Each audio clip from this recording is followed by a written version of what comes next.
Au cœur du continent européen, l'Allemagne a connu une histoire mouvementée. Elle est aujourd'hui une république fédérale qui compte 16 États, dont Berlin, qui est aussi sa capitale. Berlin se trouve au carrefour entre l'Europe de l'Est et l'Europe de l'Ouest.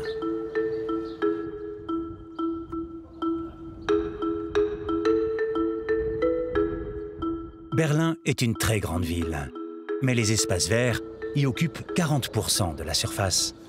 Avec environ 3 800 000 habitants, elle est une des villes les plus peuplées d'Europe. Les Berlinois profitent pourtant d'une belle qualité de vie qui s'inscrit dans une organisation sans faille au quotidien.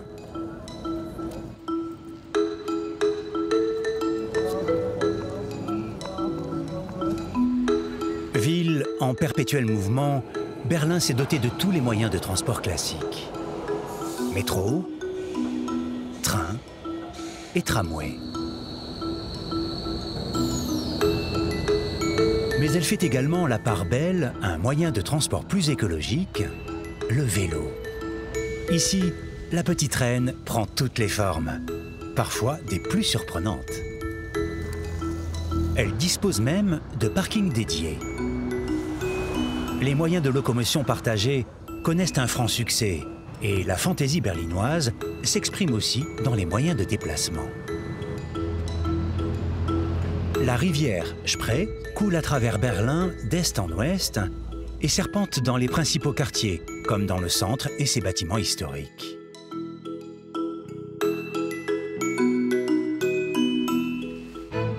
L'histoire de la capitale allemande est très riche et très agitée depuis la période prussienne, la République de Weimar et jusqu'au Troisième Reich. En effet, l'histoire contemporaine est particulièrement dévastatrice et laisse Berlin presque entièrement détruite après une période initiée par l'incendie du Reichstag et achevée par les bombardements alliés durant la Seconde Guerre mondiale. On en trouve encore les traces aujourd'hui sur certains monuments. Mais la ville s'est reconstruite et continue même de nos jours à se transformer. Résultat, une juxtaposition d'architecture de différentes époques et de tout style.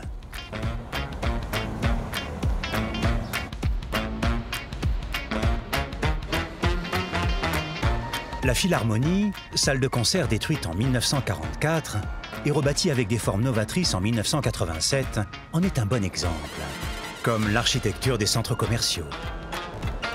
Autre stigmate de la guerre et de ses conséquences, le mur de Berlin, érigé en 1961. Long de 155 km, dont 43 à Berlin même, il est construit pour mettre fin à l'exode des habitants de l'Allemagne de l'Est vers la République fédérale. Les tentatives d'évasion de Berlin-Est à Berlin-Ouest sont nombreuses et parfois spectaculaires, comme celle de cette famille qui tendit un filin d'acier sur plus de 100 mètres pour franchir la ligne de démarcation. Une descente en tyrolienne qui se termine bien. Mais la réussite n'est pas toujours au rendez-vous et l'on honore encore à Berlin les 136 fugitifs tués pendant leur tentative d'évasion. Aujourd'hui, il reste moins de 2 km de murs répartis en 3 sites. Le tracé historique est gravé dans le sol. La création du mur de Berlin est la conséquence directe du partage en deux de l'Allemagne après la Deuxième Guerre mondiale. Bonn devient la capitale de l'Allemagne de l'Ouest, la RFA, et Berlin-Est, celle de la RDA, la République démocratique allemande. La RDA a ses propres valeurs et son propre mode de vie, avec des produits venus pour l'essentiel des pays du bloc de l'Est.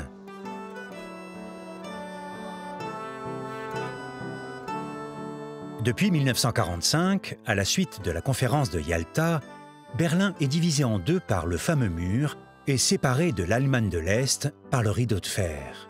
Ce nom résume à lui seul l'opposition entre les deux blocs. Le côté ouest est occupé par les pays alliés, France, Grande-Bretagne et États-Unis, et le côté est par l'Union soviétique. Il existait quelques points de passage réservé aux étrangers et aux Berlinois de l'Ouest. En 1948 et 1949, un pont aérien américano-anglais permet d'approvisionner Berlin-Ouest, isolé par le blocus soviétique. En novembre 1989, la chute du mur marque la fin de l'affrontement Est-Ouest. Le 3 octobre 1990 est proclamée la réunification de l'Allemagne avec Berlin comme capitale. Les traces du mur sont partout à Berlin. Elles ont d'abord une vertu pédagogique auprès des nouvelles générations. Mais le mur s'est ouvert aussi à une expression artistique d'une grande diversité, la capitale allemande étant considérée comme un des lieux les plus tendances en matière de culture en Europe, avec plus de 170 musées, des lieux alternatifs et des galeries en tout genre.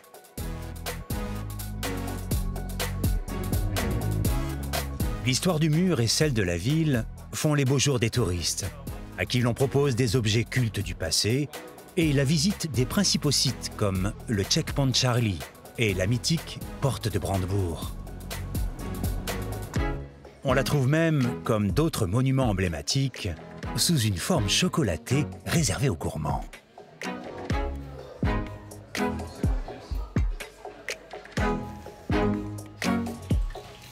Art culinaire encore, le Currywurst, saucisse agrémentée de sauce tomate et de curry, en concurrence à Berlin avec l'incontournable choucroute garnie. En chocolat ou en n'importe quelle matière, l'ours est devenu un des symboles de la capitale.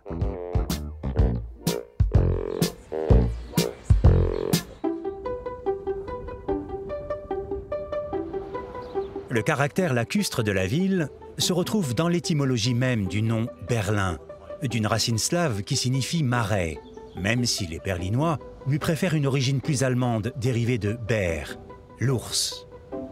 Si elle est redevenue la capitale du pays réunifié en 1990, ce n'est qu'en 1999 que le transfert du gouvernement et de la chancellerie a eu lieu. Les immeubles des ministères et les nombreux bâtiments administratifs qui jalonnent les rives de la Spree rappellent que Berlin est à la fois la capitale et un État de la Fédération allemande. Si les constructions récentes permettent d'accueillir les différentes institutions, c'est le palais du Reichstag qui est le symbole le plus représentatif du pouvoir allemand. Il est surmonté d'une coupole qui culmine à 75 mètres. Sa devise, Dem Deutschen Volke, au peuple allemand, rappelle qu'il abrite le Bundestag, l'assemblée qui élit le chancelier et vote les lois.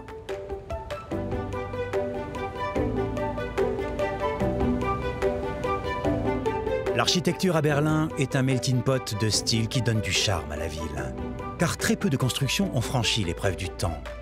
Après la guerre, Berlin a fait appel aux meilleurs architectes pour se reconstruire, comme après la chute du mur, quand il a fallu rebâtir des quartiers entiers et harmoniser les deux parties de la ville. L'île des musées débute avec le Bode Museum et se poursuit avec le musée de Pergame et le Nouveau Musée. C'est le berceau historique de la ville. Ces musées abritent de prestigieuses collections d'antiquités, de peintures et de sculptures. L'ancienne Galerie nationale, dominée par la statue de Frédéric Guillaume IV, est spécialisée dans la peinture et la sculpture du XIXe siècle. Datant de 1830, l'Altes Museum se dissimule derrière son portique de 87 mètres de haut, soutenu par 18 colonnes. Il domine le Lustgarten, esplanade qui accueille beaucoup de Berlinois le week-end. Ils en profitent pour flâner dans les allées d'un marché d'artistes tout proche. À Berlin, la tendance est à l'originalité et à la créativité.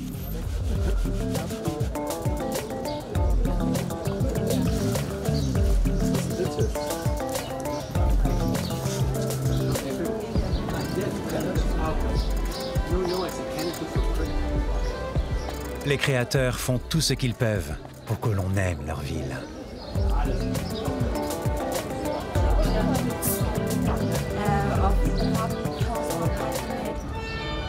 Au cœur de l'île des musées, la cathédrale de Berlin date de la fin du XXe siècle. De style néo-baroque, elle est chapeautée d'un dôme de près de 100 mètres de haut. Endommagée durant la Deuxième Guerre mondiale, elle est restée fermée à l'époque de la RDA avant de rouvrir, restaurée en 1993. Sous le dôme, un grand orgue de 7200 tuyaux domine un autel richement décoré en marbre et en onyx. L'édifice est à la fois lieu de culte, musée et salle de concert.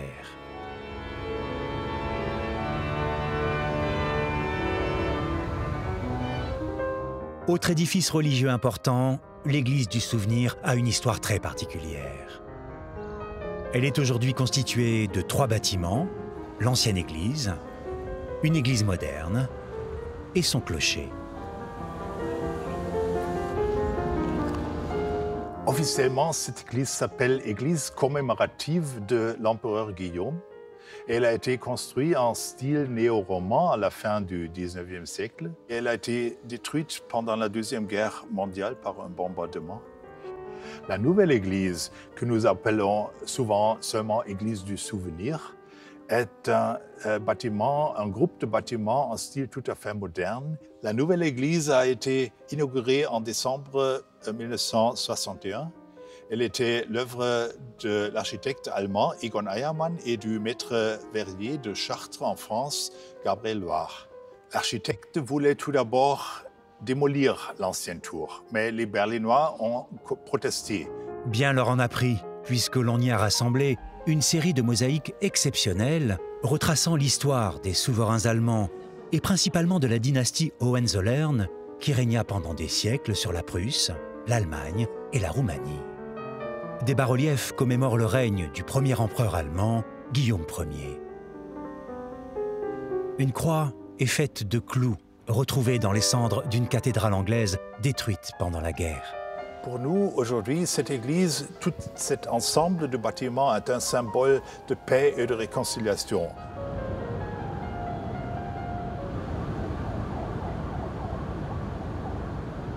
La réconciliation avec le peuple juif est passée par la création d'une œuvre rédemptrice devant le cimetière juif et d'une autre plus grandiose en plein centre-ville, le mémorial aux Juifs assassinés d'Europe.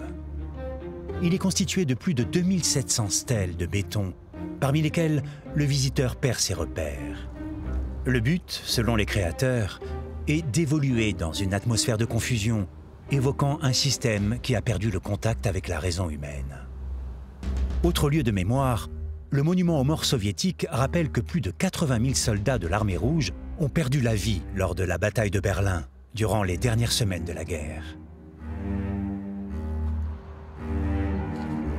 La construction du mur est une conséquence directe du conflit et de la division de l'Allemagne et de Berlin.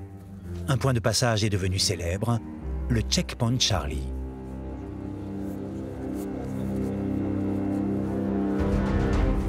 Seule porte d'accès à Berlin-Est pour les véhicules occidentaux et les diplomates, le point de contrôle est devenu un poste frontière mythique, immortalisé par les films et les romans d'espionnage.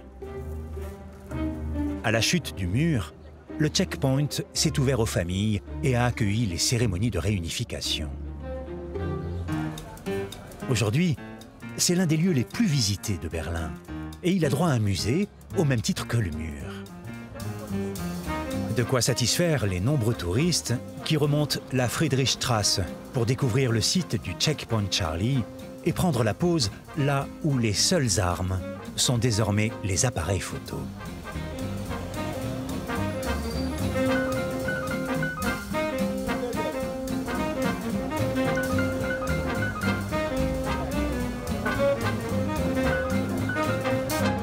L'emblème le plus célèbre de Berlin est sans conteste la porte de Brandebourg. Dans les années 1920 et 1930, elle a servi de cadre à de nombreux événements comme l'arrivée au pouvoir d'Hitler et des nazis. Restée du côté RDA, elle a été le symbole de la division Est-Ouest jusqu'en 1989. Pourtant, son fameux quadrige, la déesse de la victoire sur son char tiré par 4 chevaux, était censé représenter la paix avant que Frédéric Guillaume III lui ajoute les attributs guerriers de l'aigle et de la croix de fer. En face, une silhouette de pierre nous dit « Je me promène dans le monde entier et je crie paix, paix, paix ». Un message idéal pour le site Topographie de la Terreur, qui présente sur un tronçon préservé du mur une exposition permanente sur les crimes nazis pour ne pas oublier de sinistres épisodes de l'histoire.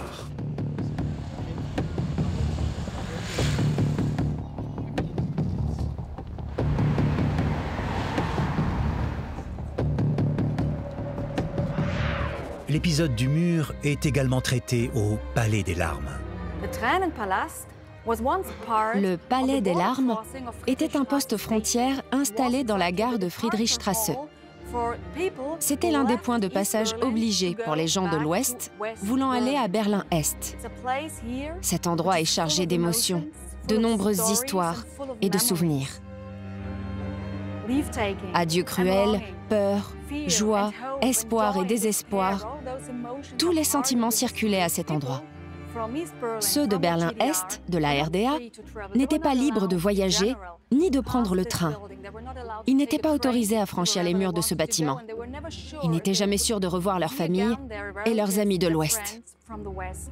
Le régime politique de la RDA était communiste. L'Union soviétique inspirait considérablement le mode de vie.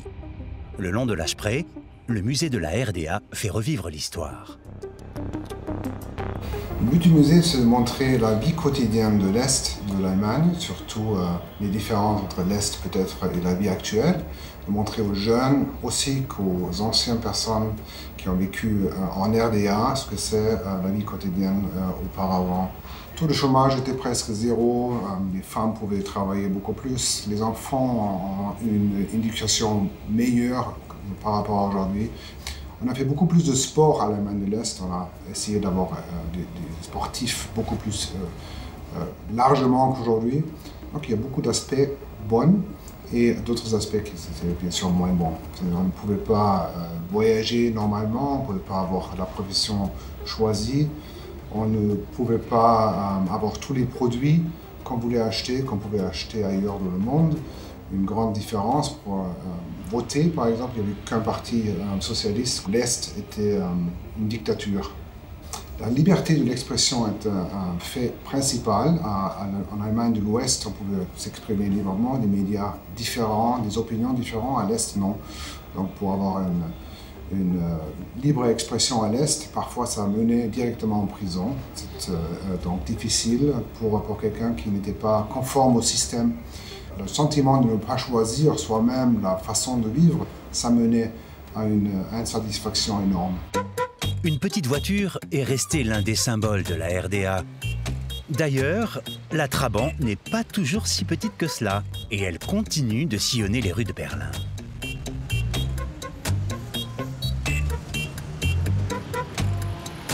Elle est même devenue tellement tendance qu'un musée lui a été dédié.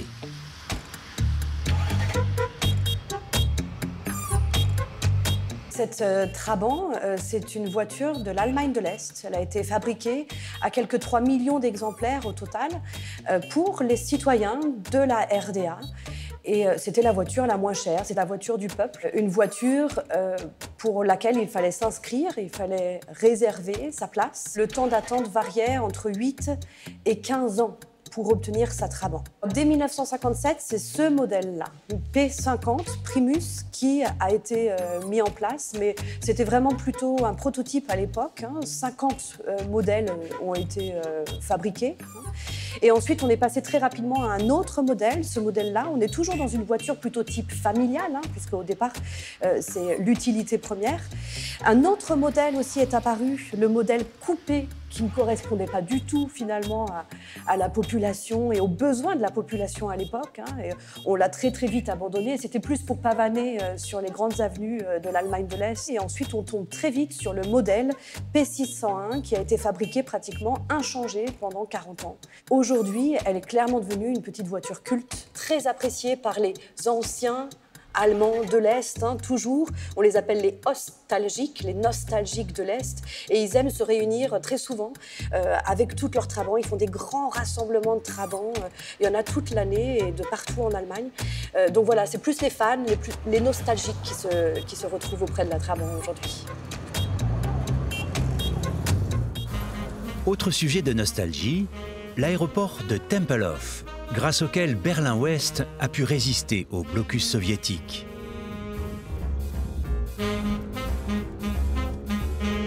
parc de loisirs y a été installé le long des anciennes pistes et on peut désormais s'y adonner à de nombreuses activités.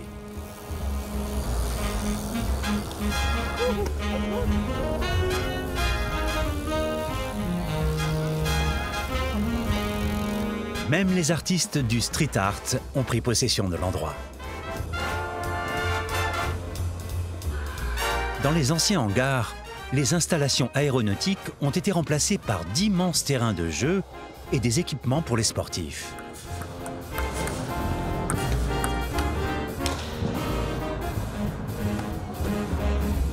Et sur les pistes, les moyens de locomotion écolo ont remplacé les avions.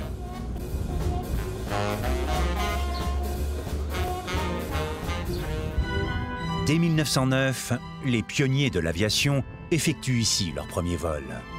La même année, les premiers Zeppelin y atterrissent. C'est en 1923 que l'aéroport ouvre officiellement et en 1926 que la compagnie Lufthansa, née cette année-là, effectue ses premiers vols en Europe. De nombreuses manifestations populaires se sont tenues ici, surtout à l'initiative des nazis. Pendant la guerre, le Tempelhof devient un aéroport militaire, ces bâtiments accueillant des ateliers d'armement et même un camp de prisonniers. Aujourd'hui, c'est un lieu unique de 386 hectares avec plus de 6 km de voies goudronnées. Plus grand que Central Park à New York, il abrite aussi bien des lieux de détente que des terrains de sport où l'on pratique toutes sortes de disciplines.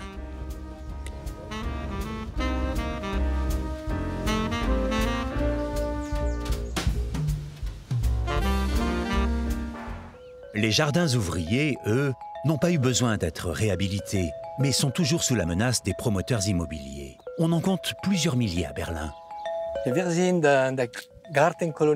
Nous sommes dans le Garden Colony Golfplatz. C'est l'un des ensembles de jardins ouvriers qui ont été donnés aux Berlinois pour une durée de 30 à 40 ans après la Seconde Guerre mondiale, pour une somme dérisoire. Il y avait de gros problèmes de subsistance et même de survie. Et les habitants pouvaient y faire pousser des légumes et planter des arbres fruitiers pour se nourrir. Aujourd'hui, ce sont des lieux où l'on se réunit le week-end pour passer de bons moments, en famille ou entre amis, et pour se reposer.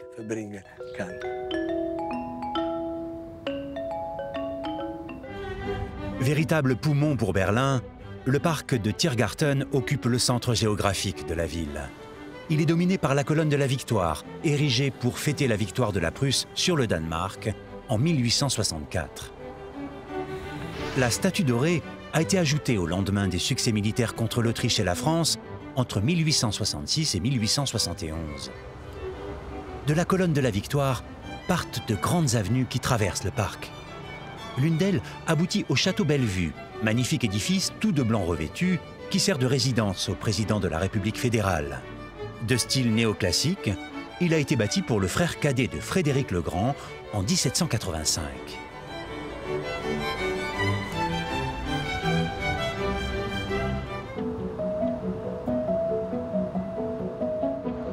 Autre artère, autre point d'intérêt, le marché aux puces qui se tient chaque week-end près de la porte de Charlottenburg. On y trouve toutes sortes de livres, d'objets de collection et de vêtements pour tous les goûts et toutes les bourses. En fin de semaine, c'est l'un des lieux d'évasion favoris des Berlinois.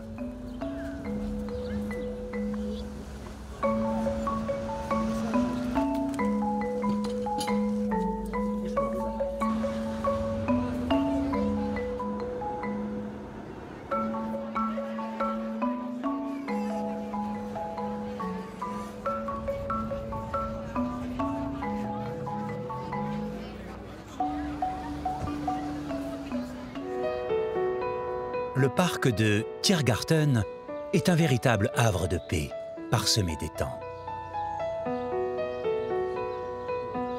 Le décor est celui de jardins à thème, dotés d'une végétation luxuriante.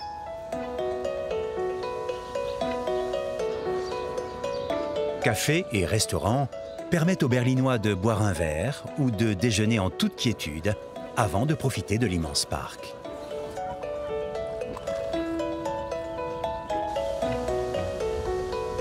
Si l'on rencontre ici des animaux improbables, c'est que Tiergarten veut dire jardin animalier.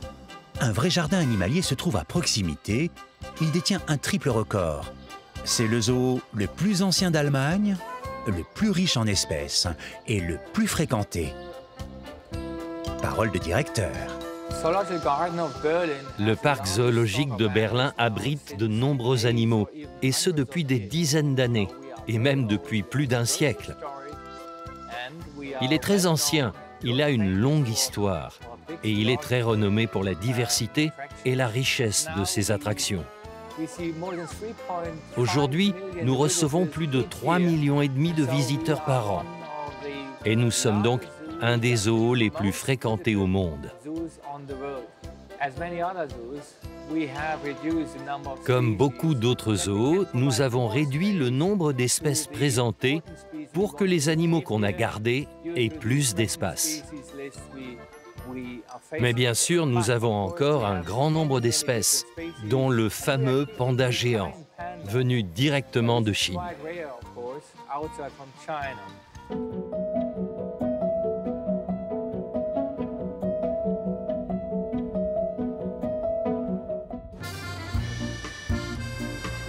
Berlin a son avenue chic, le Kurfürstendamm, longue de 3,5 km, où l'on trouve quelques-uns des plus beaux bâtiments de la ville, en plus des magasins de grandes marques.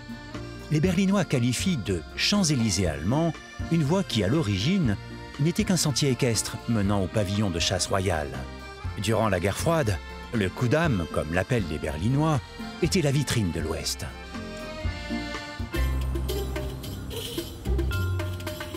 Son pendant de l'Est est une grande artère longée par des immeubles à l'architecture réaliste socialiste, la Karl-Marx-Allee.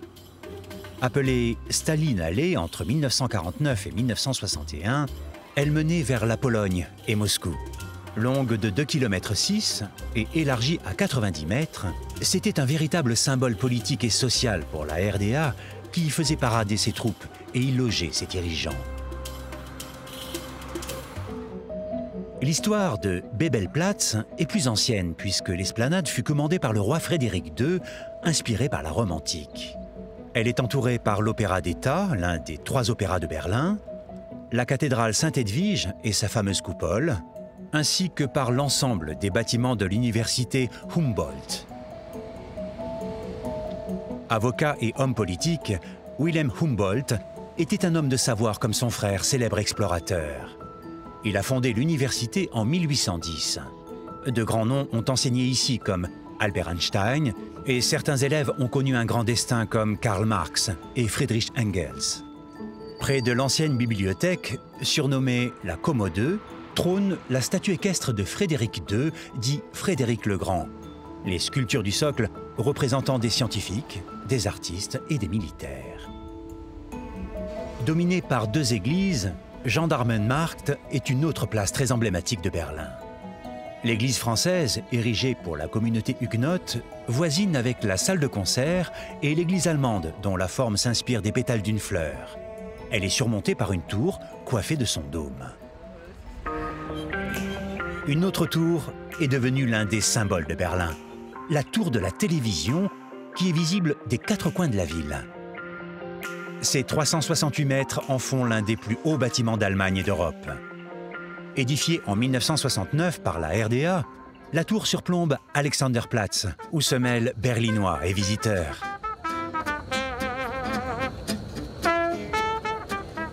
La vaste place dispose d'un lieu de rendez-vous idéal, l'horloge universelle Urania. Plus moyen d'être en retard si l'on se fie aux 24 fuseaux horaires, sauf si l'on s'évade dans notre système solaire.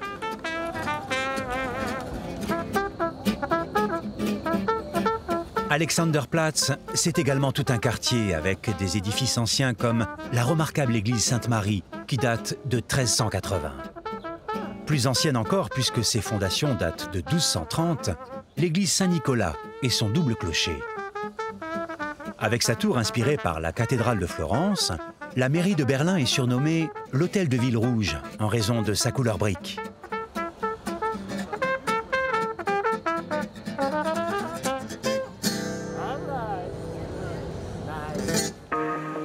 Toujours animée et pleine de fantaisie, l'Alexanderplatz coule des jours heureux grâce à la fontaine de l'amitié des peuples, faite d'émaux, de verre, de céramique et de cuivre.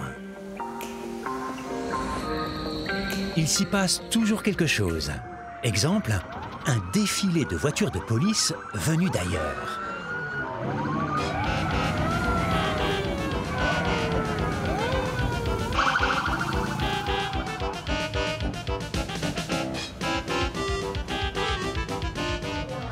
Ou un show virevoltant aux couleurs très allemandes.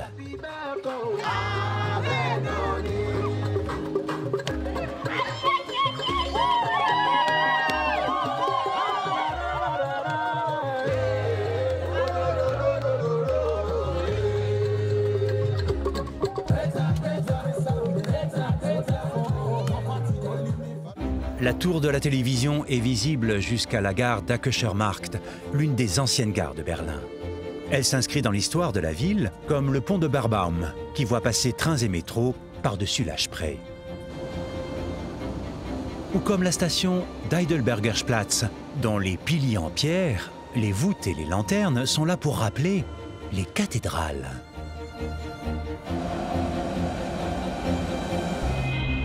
Beaucoup plus récente, la gare centrale de Berlin est l'une des plus importantes d'Europe par la taille. Ce ne sont pas moins de 300 000 passagers qui y transitent chaque jour, utilisant les 54 escaliers roulants et les 34 ascenseurs. Plus de 1000 trains venus de toute l'Allemagne passent quotidiennement par cet ensemble monumental, couvert par un toit de verre, bénéficiant d'un système photovoltaïque.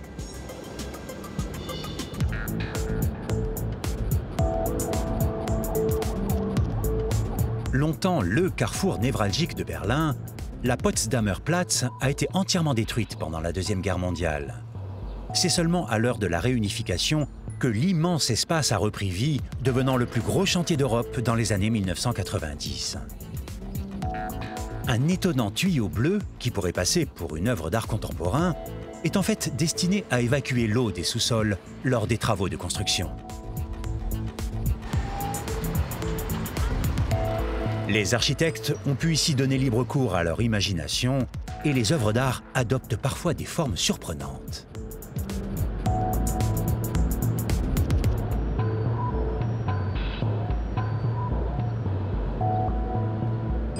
Les restes du mur sont aussi devenus œuvres d'art, images d'une paix retrouvée et d'une réunification qui peuvent servir d'exemple à d'autres.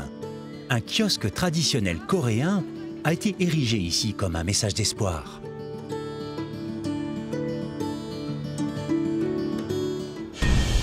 À l'image du Walk of Fame d'Hollywood, le boulevard des stars rappelle que Berlin est une grande ville de cinéma. Les étoiles du 7e art allemand se retrouvent toutes ici. Un des hôtels les plus réputés de Berlin dans les années 1920 a bénéficié d'une opération de déménagement hors norme. Le bâtiment a été démonté et remonté au cœur de la Potsdamer Platz grâce à des prodiges de technologie, soit un petit voyage de 75 mètres avant d'être protégé par des plaques de verre.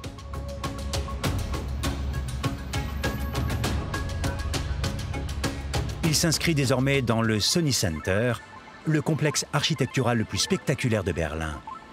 Ce complexe englobe des logements, des restaurants, des cafés et des salles de cinéma.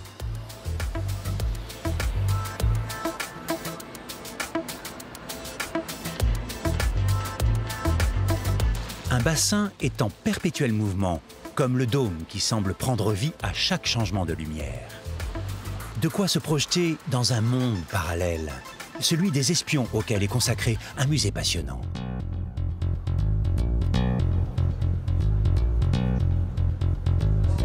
L'espionnage fait partie intégrante de l'histoire de Berlin. Berlin a très longtemps été la capitale mondiale de l'espionnage. Et d'ailleurs, elle l'est toujours. Le musée raconte l'histoire de l'espionnage, des temps anciens jusqu'à aujourd'hui. Une histoire que l'on peut découvrir ici en 1 heure ou 2. Mais ce n'est pas seulement un musée historique, loin de là. Il présente aussi de nombreux éléments actuels, des installations interactives et des objets que l'on peut manipuler. L'ensemble du musée permet à chacun de se tester et de voir s'il pourrait faire un bon espion.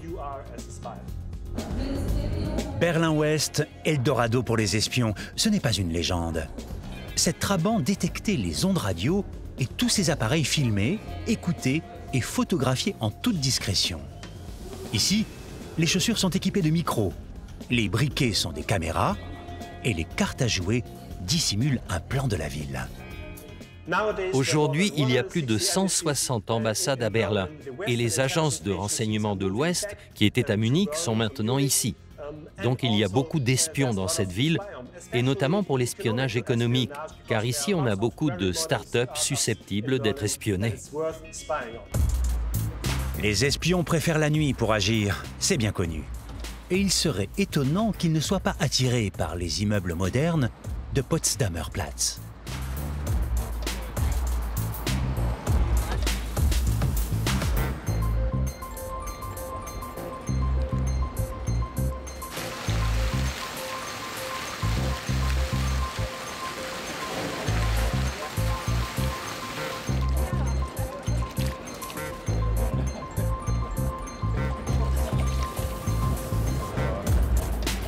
La nuit berlinoise est remplie de mystères, mais elle offre aussi de nombreuses scènes où tous les genres peuvent s'exprimer, quelle que soit leur tendance.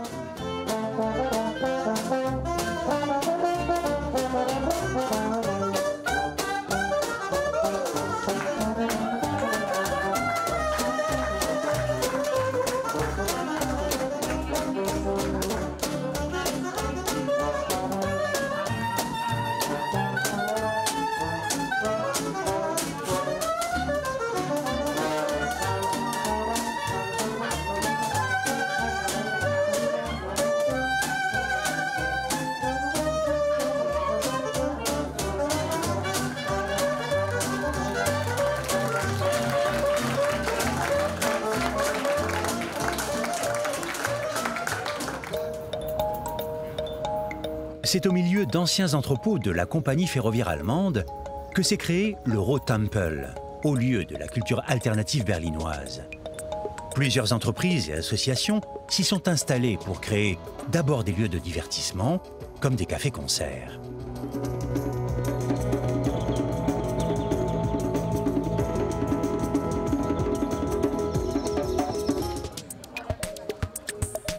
On rencontre ici l'art sous toutes ses formes.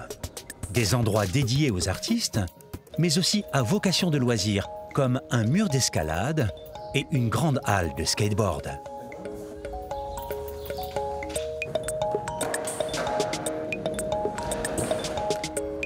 Dans le Rohtempel, les artistes de tous horizons peuvent donner libre cours à leur imagination, et les murs sont les premiers supports de création, comme un peu partout à Berlin.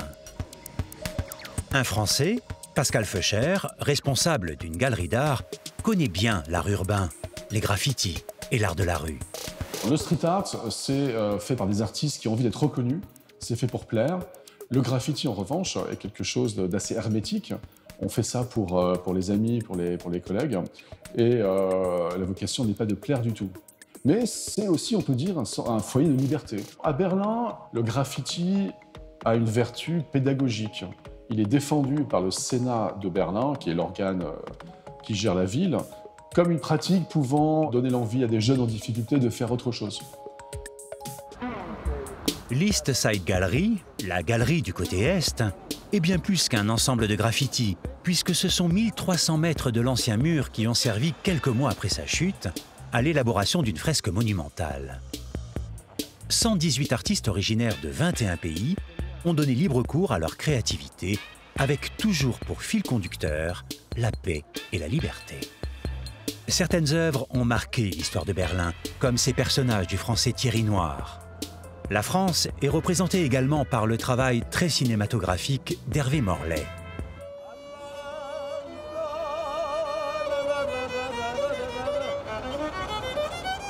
D'autres peintures murales se veulent plus complexes et plus politisées, ce qui n'empêche pas de tomber sous le charme.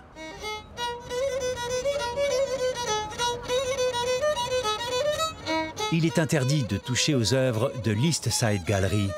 Elles sont intouchables car elles sont le témoin d'une période historique. Les nouveaux artistes devront peut-être patienter de longues années pour être autorisés à remplir les quelques pans de murs encore vierges.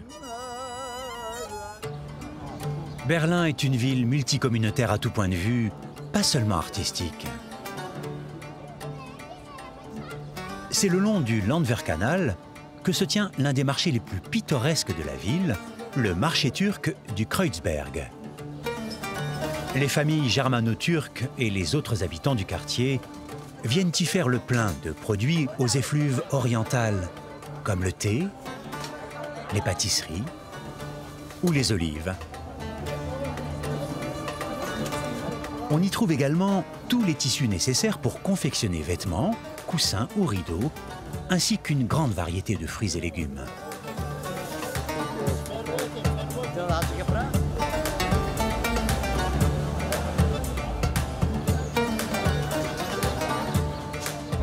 La communauté juive a également son quartier avec la nouvelle synagogue et son magnifique dôme doré. Elle a été inaugurée en 1995. Elle côtoie l'ancien bureau de poste de style néo-renaissance, devenu galerie d'art. L'un des attraits de ce quartier à l'architecture soignée, les arrière-cours. Elles sont des oasis de calme et de verdure.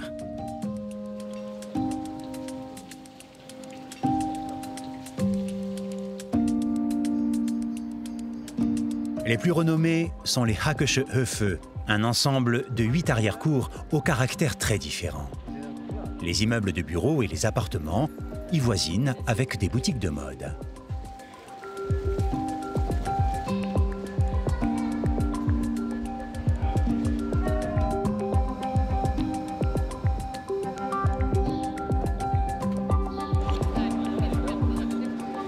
Lorsqu'elles sont livrées au street art, les arrière-cours ont même des messages à délivrer.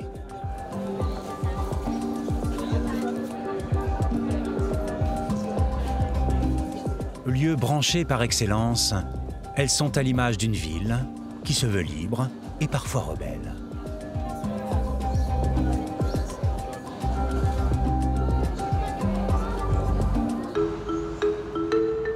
Le décor change lorsqu'on s'éloigne du centre-ville. On trouve alors des quartiers particulièrement calmes, comme celui du Liedsensee, avec son lac, sa faune paisible et sa végétation débordante.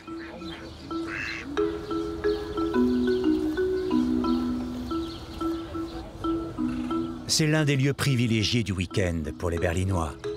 Véhicules à moteur interdit et activités reposantes fortement recommandées.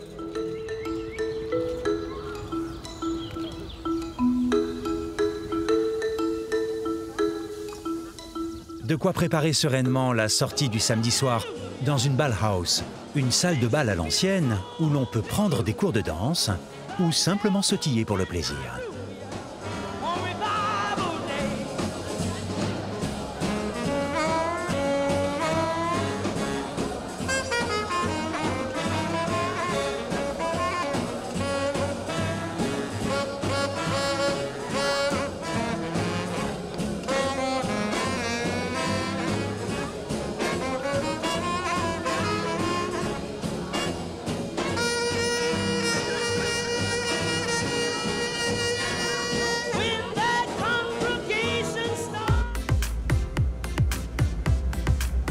En descendant la Spree, on peut quitter la ville et rejoindre l'une ou l'autre bourgade au charme historique.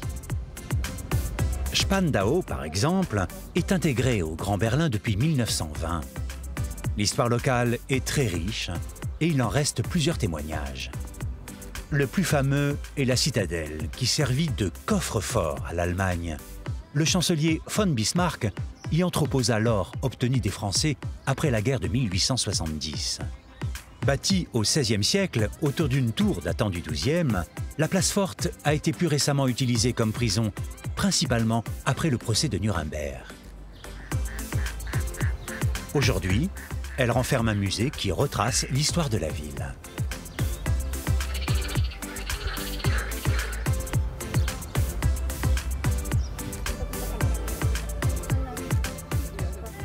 Le château de Charlottenburg, une des résidences de la dynastie des Hohenzollern, est l'un des joyaux de Berlin. À l'intérieur, les appartements royaux sont richement décorés, du sol au plafond, des chambres, jusqu'à l'immense galerie d'or de style rococo qui servait de salle de bal. Mais quelle est l'histoire de ce lieu unique? L'ancien palais, le bâtiment original de Charlottenburg, a été bâti aux alentours de 1700 en style baroque, sur le modèle de Versailles. Ici vivaient Sophie Charlotte et son mari, Frédéric Ier. La nouvelle aile a été édifiée par Frédéric le Grand, le petit-fils du couple royal, d'après les plans de l'architecte Knobelsdorff. C'était la résidence d'été préférée de Frédéric le Grand avant qu'il n'aille à Potsdam pour y faire construire le palais de Sans Souci. C'était un grand collectionneur des peintures d'Antoine Watteau. Il possédait 15 tableaux du fameux peintre français et l'un des plus célèbres se trouve ici, à Charlottenburg, dans la salle de concert. Le parc du palais est surveillé par une petite armée de statues. De l'intérieur, on en distingue les parfaits contours, typiques de ce que l'on appelle un jardin à la française. Le jardin a également été créé aux alentours de 1700 par l'architecte paysagiste français Siméon Godeau, un disciple de Lenôtre. La splendeur du palais n'a donc pas empêché son propriétaire, le roi de Prusse Frédéric le Grand, de le négliger au profit d'un autre lieu de villégiature, le château de Sans Souci. S'il porte ce nom bien français, c'est que le souverain était un francophile passionné, amoureux des lettres et des arts. Il avait été élevé par des précepteurs venus de l'Hexagone. Il a pris un soin très particulier pour aménager l'intérieur, choisissant lui-même les textiles d'ameublement et les thèmes des sculptures et des reliefs muraux. Autant d'éléments qui ont dessiné le style rococo frédéricien, visible dans les chambres des invités, mais surtout dans les pièces de l'appartement royal. Les ornements des murs intègrent harmonieusement des tableaux, des miroirs, des porcelaines et des sculptures d'inspiration antique. Même élégance pour le cabinet de travail ou le salon de concert, où le monarque, qui a composé plus de 120 sonates, aimait jouer avec ses musiciens. La décoration de chacune des chambres est unique. L'une d'elles était surnommée le cabinet des fleurs. Le château et ses 6 terrasses plantées de vignes surplombent le jardin à la française qui prend Versailles comme modèle.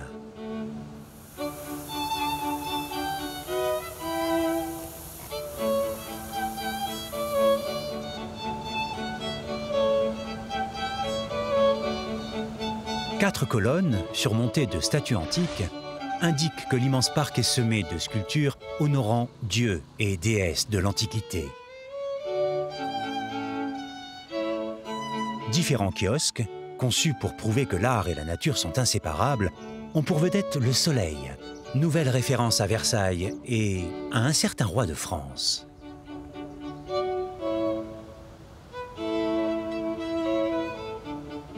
Contrairement au moulin à vent, qui avait une utilité réelle, d'autres bâtiments destinés à célébrer la gloire du maître des lieux ont été ajoutés par Frédéric le Grand et ses successeurs. Ces bâtiments portent bien le nom qu'on leur a donné, Folies. L'une des plus surprenantes folies est un pavillon chinois, typique de l'engouement de l'Europe pour tout ce qui venait d'Asie pendant la période rococo. Conçu pour servir de maison de thé et de salle à manger l'été, il est orné de personnages dorés, grandeur nature.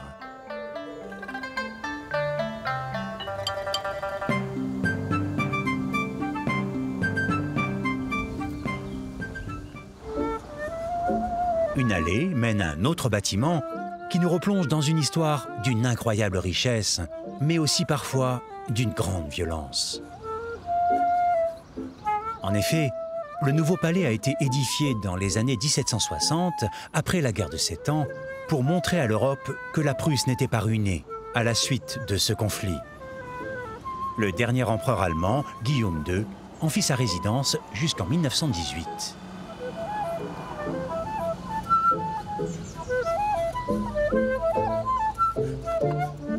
Derrière le château, les superbes bâtiments qui hébergeaient serviteurs et cuisiniers font partie maintenant de l'université de Potsdam.